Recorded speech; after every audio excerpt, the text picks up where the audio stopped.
സ്ഥിരം പൊളിറ്റിക്സിൽ നടക്കുന്ന ചർച്ച അതൊക്കെ ക്യാമ്പസിൽ ഉണ്ടാവുന്നുണ്ട്. ചർച്ചകൾ ഞങ്ങൾ നടത്താറുണ്ട്. അപ്പോൾ തീർച്ചയായിട്ടും എൻ്റെ ഒരു അഭിപ്രായത്തിൽ ജെൻസിക്ക് തീർച്ചയായിട്ടും പൊളിറ്റിക്സിൽ ഒരു ഐഡിയോളജി അവർ കൊണ്ടുപോകുന്നുണ്ട്.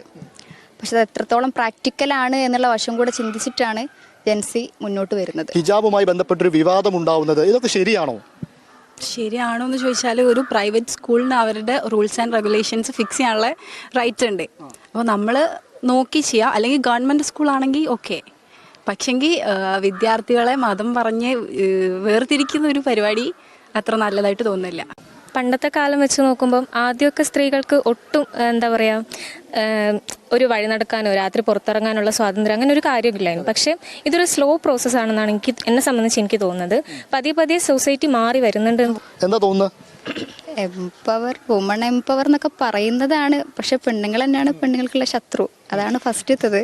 പിന്നെ ഈ പറയുന്ന സേഫ്റ്റി എന്ന് പറയുന്ന കാര്യമായി കഴിഞ്ഞാലും സ്ത്രീകൾക്ക് പുറത്ത് പോകാൻ ഇപ്പോഴും കേരളത്തിലൊന്നും ഒരു സേഫ്റ്റി ഇല്ല, ഒന്നുമില്ല.